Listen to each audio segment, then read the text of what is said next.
Aí aqui, né? Como que a gente vai falar de gestão de riscos? Quando a gente, fazendo um link com o Kanban, a gente já entende que a gente já está fazendo um monitoramento. O Kanban é onde a gente tem o quadro visual do andamento do nosso projeto e o Scrum é a rotina de acompanhamento desse projeto, né? Para quê? Para ter um monitoramento e para evitar riscos, tá? Então, quando a gente fala de gestão de risco, tem os riscos que a gente consegue prever e tem os riscos que a gente não consegue prever.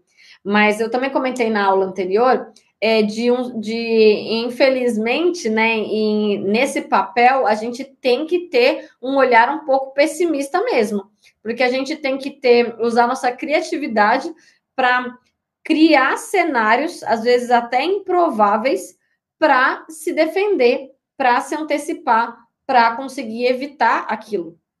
De que forma, né? E até separando aqui, por mais que a gente faça esses exercícios, é claro que sempre haverão situações que a gente não é capaz de prever. Por exemplo, um acidente de trânsito. Por exemplo, uma pandemia. Quem esperava, né? Uma pandemia.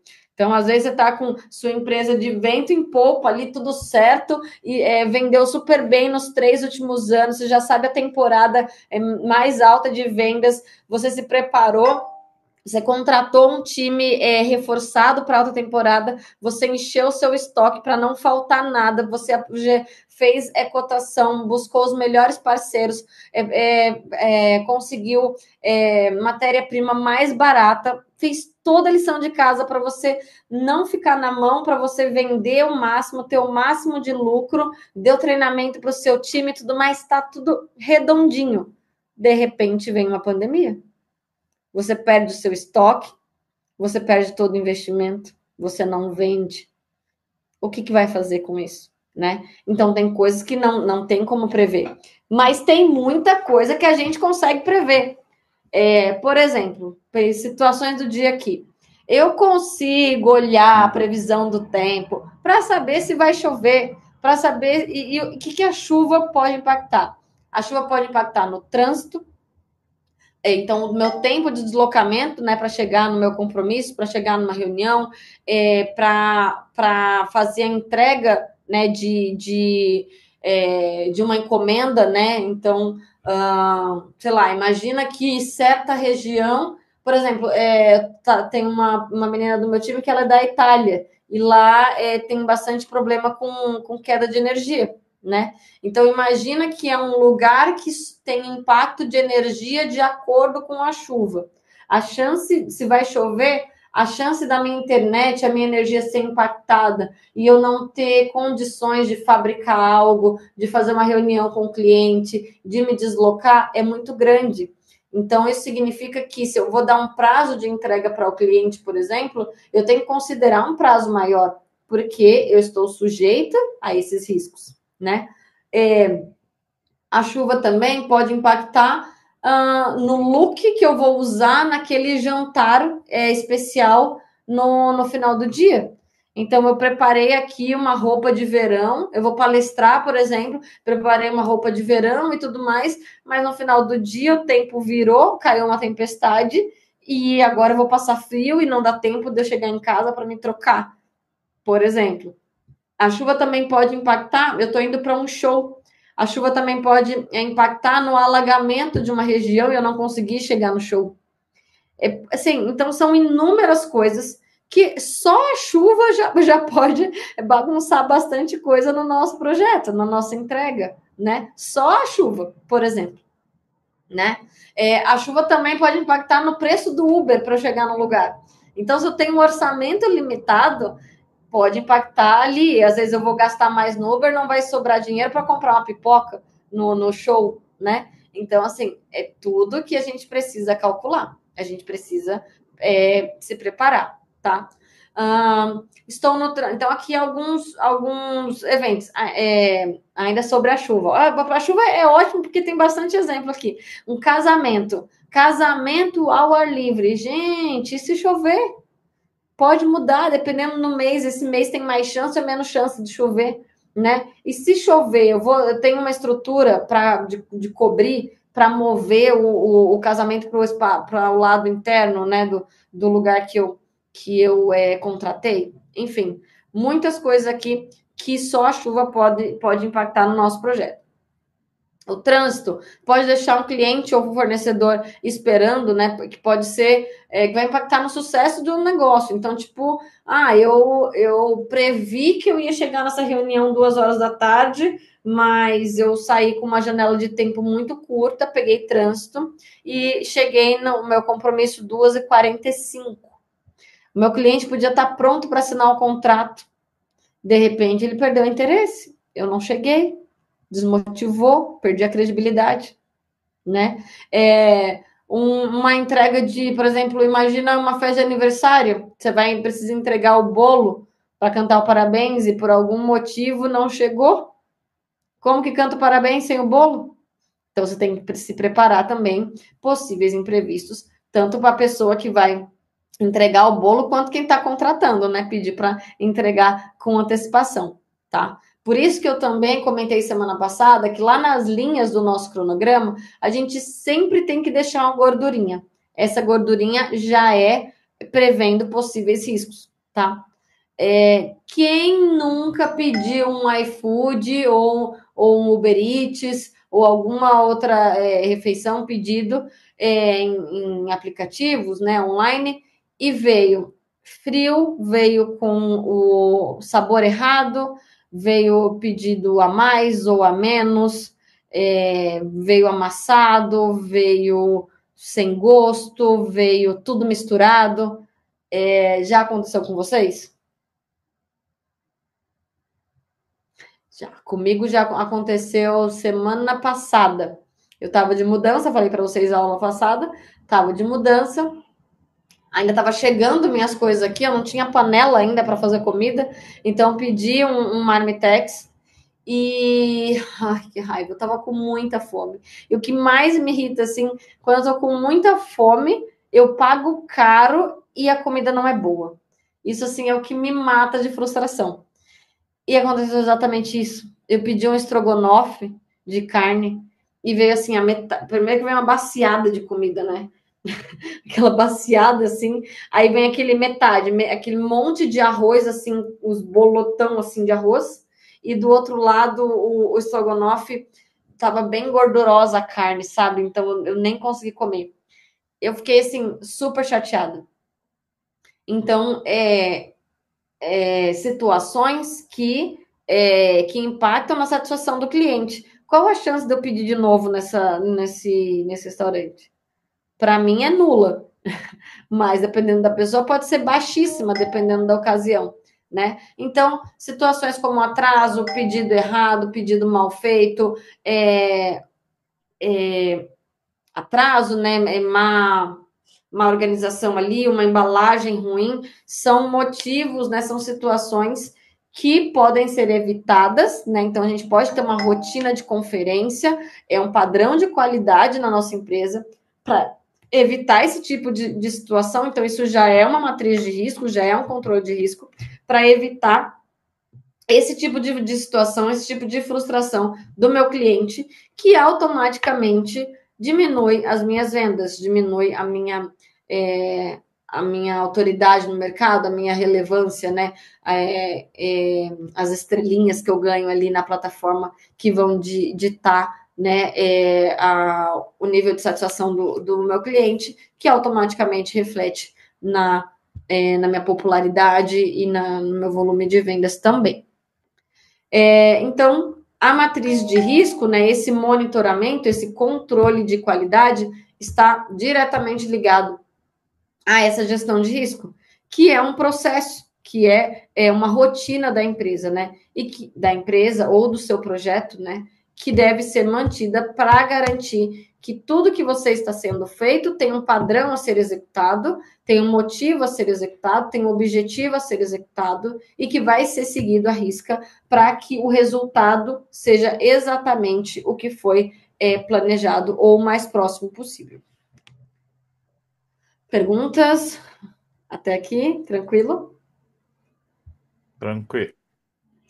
Boa. Aí, por que gerenciar os riscos, né? Então, como eu já falei aqui, então a gente vai evitar surpresas desagradáveis, né? Que podem levar ao fracasso do projeto. E essa rotina que eu falei são planos de contingência que a gente deve elaborar. Vamos assistir agora um vídeo rápido, é aqui dentro do slide mesmo, acho que vai dar certo. Não sei se vai estar com áudio, mas acho que vai dar para entender, sobre gestão de risco, tá?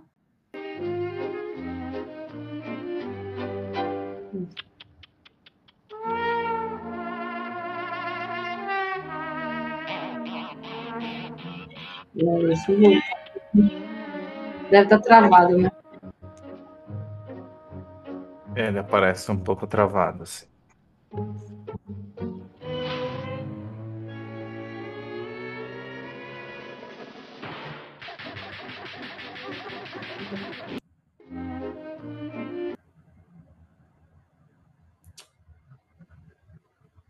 Vamos voltar aqui.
Eu gosto muito desse videozinho. É um vídeo simples.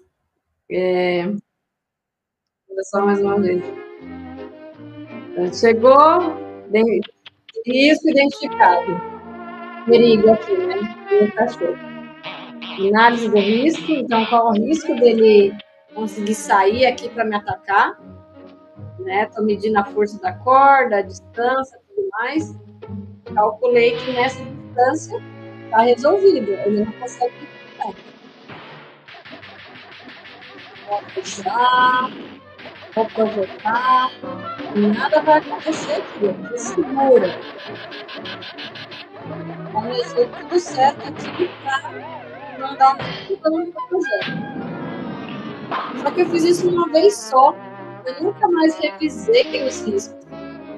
Nunca mais fui ver se tinha alguma coisa nova no mercado, alguma tendência, alguma coisa que pudesse melhorar o meu processo. Não fiz atualização do risco. E aí, de repente, o projeto vai por água abaixo, porque eu não fiz a minha atualização de riscos, eu não fiz a atualização dos meus processos, eu não olhei para esse lado do meu projeto. Acho que ficou claro essa comparação aqui, né? Ficou assim. Achei bem Muito legal. bom o vídeo. Então, depois vocês vão ter o material também para assistir mais vezes, mas é um exemplo, desculpa até travar tudo aqui, mas é um exemplo legal que eu gosto de usar e que eu acho que traduz exatamente essa necessidade de atualização dos nossos processos, né? De fazer a gestão de risco dos nossos processos, né? Dos nossos projetos. Eu falo que todo processo, ele já nasce atrasado, porque no momento que a gente está fazendo o estudo, no momento que a gente está implementando um processo, muita coisa já surgiu no mercado, novas tecnologias, novos casos, novos problemas, e novas soluções já estão sendo estudadas e implementadas. Então, é de extrema importância que os processos sejam revisados periodicamente. Eu sugiro no mínimo a cada 3 meses ou menos. De novo, eu estou numa empresa agora que tem que é com foco em vendas, né? Venda de consultoria fitness. Então, assim, são aprendizados diários, são casos diários de vendas. Então, o script, ele é atualizado todos os dias. O FAQ, né, as perguntas frequentes, são atualizadas todos os dias. Porque todos os dias tem um cenário novo, tem dúvidas novas, tem perfis novos, né? Então, isso é preciso ser olhado diariamente, tá? Por que gerenciar os riscos, né? Então, de novo aqui, acho que olhando para essa imagem aqui é um outro exemplo, né?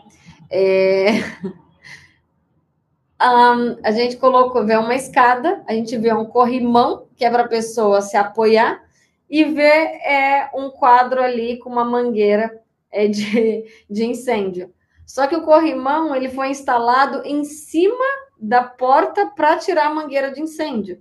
Então, assim, o que está escrito aqui você pode se queimar, mas pelo menos você não vai cair. Porque assim, eu vou conseguir me segurar, mas eu não vou conseguir apagar o fogo, entende? Então, claramente, não teve aqui nenhuma revisão, né? Não teve uma gestão de risco, não teve uma revisão. A pessoa que foi instalar esse corrimão, ela só chegou lá e fez a parte dela. Ele faltou na dele, né? Ele faltou na dele, ele não revisou as responsabilidades, a etapa no fluxo do Kanban, para ver se a pessoa, o responsável anterior, tinha feito a parte dela antes dele executar a dele, né? Ele chegou lá, se importou só com o que ele tinha para fazer, que era instalar o corrimão, e pronto, acabou. Quem fez, fez, quem não fez, o meu tá feito, né? E aí a gente se depara com um cenário desse de extremo risco, né? Como é que eu vou apagar um incêndio no caso desse, né? Então, é muito importante gerenciar riscos para evitar atrasos, para evitar prejuízos. Nesse caso aqui, vai ter que tirar todo esse corrimão, vai ter que quebrar essa parede, né? Ou para tirar essa porta daí, ou vai ter que cortar o corrimão no meio, enfim, vai ter retrabalho vai ter novos gastos, né? Gastar novamente com produtos que foram feitos ali, com matéria-prima, com mão de obra operacional, com tempo, né, de trabalho. Então, imagina que o lugar tem que ser isolado para fazer essa obra. Então, se é um lugar que vai ter atendimento, eu vou ter que fechar a clínica, eu vou ter que fechar o escritório. Isso vai impactar nas minhas vendas, vai impactar na operação. Então, além de gastar mais, eu deixo de ganhar. Então, assim, são muitos riscos e muitos prejuízos que podem ter por uma falha de processo, por não revisar os meus riscos, né? Então, revisão de gerenciamento de riscos ajuda também a planejar ações preventivas, melhora a tomada de decisão, né? Uma tomada de decisão em conjunto e reduz surpresas e crises no projeto. Tá claro até aqui? Tranquilo.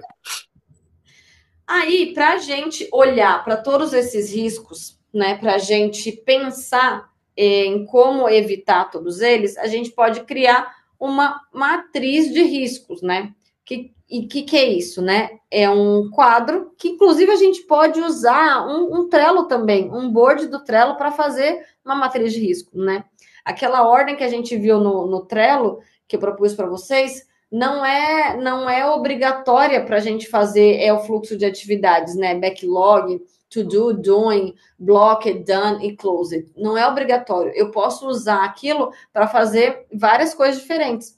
Por exemplo, num cenário que eu já vi utilizando para gravação de podcast. Então, cada coluna daquela vai falar de um episódio, né? Então, cada card vai ser padrão, né? Todas as colunas, mas cada card vai ter uma coisa. Então, às vezes roteiro, às vezes decoração, às vezes A e B, né? Comes e bebes, alimentação e bebidas, às vezes segurança, checklist de aparelhos, enfim. Então, pode ser um por episódio, por exemplo, e o que cada coisa vai precisar, tá? Não precisa ser sempre aquela sequência de execução. A mesma coisa na matriz de risco. Eu posso fazer uma coluna de riscos, probabilidades, impacto, ação preventiva, plano de mitigação. E os cards vão andando nessa sequência aqui, então, horizontal também, tá? Ou um card para cada e eu vou avançando com os cards de acordo que eu já tenho um plano de mitigação para cada risco, tá? Então, vamos, os critérios que a gente tem que classificar os riscos, né, para chegar no plano de mitigação primeiro, identificar o possível risco, depois medir a probabilidade dele acontecer, se é alta, se é média, se é baixa, se é nula. Isso também pode ser em escala numérica, tá? De 0 a 100, 0 a 10, 0 a 5. O impacto que isso vai ocasionar no nosso projeto, né? Então, se é um impacto que para o projeto, se é um impacto mínimo, que é irrelevante, se é médio, se pode prejudicar. Então, você também cria níveis de classificação do impacto. A ação preventiva, né? Então, o que eu posso fazer para evitar esse risco? E em caso dele acontecer mesmo assim, como que eu vou resolver, tá? Isso aqui é muito importante, inclusive, num cenário de distribuir responsabilidades. Quando você é o único que conhece a operação, quando você não tem o gerenciamento de time, quando você não delega para o seu time, você é o gargalo da operação. Então, em um risco, em um problema, o seu time não sabe como agir, né? É totalmente dependente de você. Então, se você tem uma matriz de risco, você automaticamente dá um guia para os seus colaboradores, para o seu time, de o que fazer em cada situação de risco, tá? Então, ele evita aquelas trocas, né, imensas de WhatsApp, conversas em grupos, porque aquele problema surgiu. É o que eu falei também da atualização ali da operação de vendas que eu estou atuando. O FAQ, né, as perguntas frequentes, a gente atualiza todos os dias. Então, se tem uma dúvida recorrente, o vendedor ele não precisa ir lá no grupo perguntar de novo. Ele não precisa me mandar mensagem, não precisa me ligar. Ele vai lá e ele consulta se já teve um caso semelhante, já teve um caso igual. E ele já tem um guia do que fazer. Tá? Então, isso é muito legal, economiza muito tempo. Então, simples assim, tá? Risco, probabilidade, impacto, ação para prevenir e, se não for possível, né, prevenir se acontecer mesmo assim, o que eu vou fazer para mitigar? Exemplos aqui. No atraso na entrega do fornecedor. Depende do tipo de situação, né? Se é um evento, por exemplo, né? Como que isso vai impactar, né? Vamos voltar para o exemplo do bolo, né? Ou se é um churrasco, não conseguiu entregar a picanha. Muita gente ficou sem picanha, inclusive, nesse país, né? Esse ano, nos últimos anos aí. Então, deve uma falta aí de picanhas prometidas gigantes, né? Teve um impacto muito grande aí, né? De não cumprir com a promessa, por exemplo, né? Então, qual que era a probabilidade disso acontecer? Altíssima. Qual que foi o impacto aqui na relevância dessa promessa? Altíssima também, né? Para a popularidade, para a opinião das pessoas, por exemplo, né? Ação preventiva, o que dava, né, para fazer para evitar que isso acontecesse? Por exemplo, não aumentar tantos impostos, seria uma alternativa aqui, né? E o plano de mitigação, como é que a gente vai fazer para entregar todas as picanhas que foram prometidas? No caso, não teve sucesso, foi substituído por abóbora, mas só fazendo uma piada aqui para a gente conseguir exemplificar, tá? Mais brincadeiras à parte. Problemas numa campanha de marketing, por exemplo, né? Qual que é a probabilidade de acontecer? Média. Por quê? E não é chute, tá? Eu acho que é médio. Com base no quê? É sempre com base em dados. É com base no histórico, é com base no investimento, é com base no conhecimento do time. Então, sempre tem que ter dados para você, para te guiar aqui na classificação, tá?